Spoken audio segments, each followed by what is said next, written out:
आने वाला है सागर की राजनीति में एक बड़ा भूचाल। इस युवा नेता के तेवर से छूटे भाजपा के पसीने।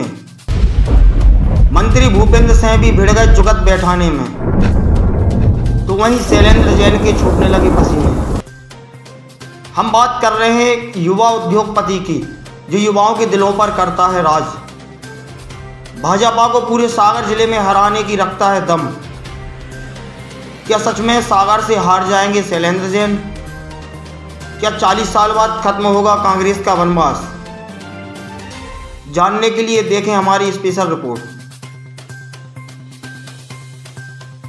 हम आज बात करेंगे इन दिनों फेसबुक पर वायरल होने वाले हैशटैग KSR की, जिसे सागर जिले के पूर्व मंत्री स्वर्गीय हन्नाम सिंह राठौर और बंडा भाजपा से पूर्व विधायक हरवंश सिंह राठौर के भाई कुलदीप सिंह राठौर से जोड़कर देखा जा रहा है।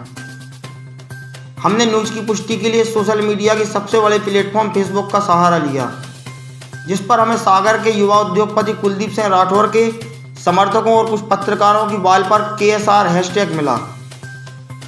जब हमने इनकी पोस्ट पर किए गए कमेंटों को पढ़ा तो हमें कई कमेंट ऐसे मिले जिनमें कुलदीप सिंह राठौर का नाम लिया गया और सागर विधानसभा से उनके नाम को जोड़ा गया।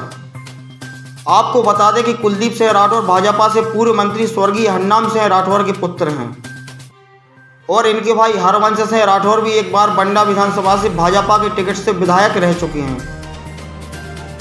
वहीं इनके पारिवारिक बैकग्राउंड का कद इसी से नापा जा सकता है कि इनके पिताजी स्वर्गीय हन्नाम सिंह राठौर जी को सागर संभाग में भाजपा का भीष्म पितामह से संबोधित किया जाता है।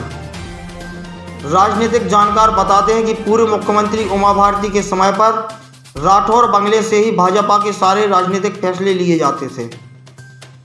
कहा जाता है कि एक समय पर सागर जिले में स्वर्गीय हन्नाम सिंह के द्वारा अपने दम पर भाजपा को खड़ा किया गया था।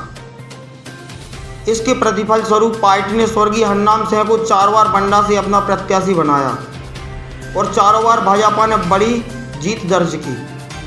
बिगड़ते स्वास्थ्य के चलते उन्होंने 2008 में राजनीति से संन्यास लिया और भाजपा ने स्वर्गीय राम भैया को अपना प्रत्याशी बनाया। इसका खामियाजा पार्टी को बंडा सीट को गंवाकर चुकाना पड़ा और कांग्रेस से नारायण प्रजापति ने जीत दर्ज की। 2013 के विधानसभा चुनाव में इनके पुत्र हरवंश सिंह राठौर ने भाजपा के टिकट से बंडा से चुनाव लड़ा और जीत दर्ज कर पुनः एक बार बंडा में भाजपा की वापसी कराई। हालांकि 2018 के विधानसभा चुनाव में हरवंश सिंह राठौर को कांग्रेस प्रत्याशी तरवर सिंह लोधी के हाथों एक बड़ी हार का सामना भी करना पड़ा। बस यहीं से शुरू हुआ राठौर परिवार का भाजपा में बुरे दिनों का दौर और धीरे धीरे उन्हें पार्टी में साइडलाइन किया जाने लगा, जिसका असर वर्तमान में साफ साफ देखा जा सकता है।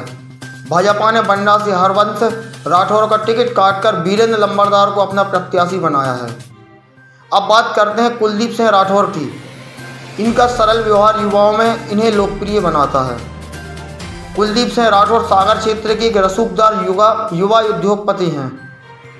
बीड़ी कारखाने, कंस्ट्रक्शन का काम, टोल टैक्स के ठेके, शराब का कारोबार, ऐसे कई बड़े बड़े उद्योग जगत में इनकी काबिलियत और इनके कद को बताने के लिए काफ़ी है। सरल व्यवहार, युवाओं की मदद करना, सामाजिक धार्मिक कार्यों में सहभागिता के कारण सागर सहित आसपास के क्षेत्र में युवाओं की पहली पसंद है और इनके दिलों पर राज करते हैं।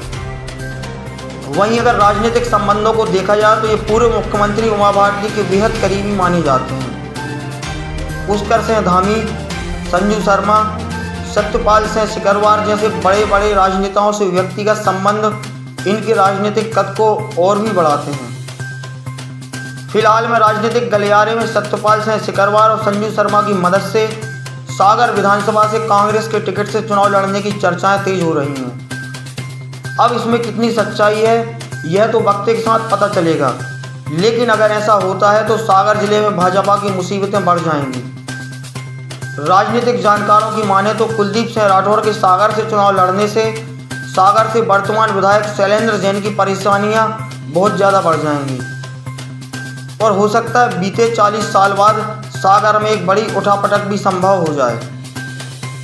अब बात करते हैं पूरे सागर जिले में इनका प्रभाव इतना है कि यह बंडा नरियावली के साथ साथ कुछ हद तक खुरई विधानसभा भी प्रभावित कर सकते हैं।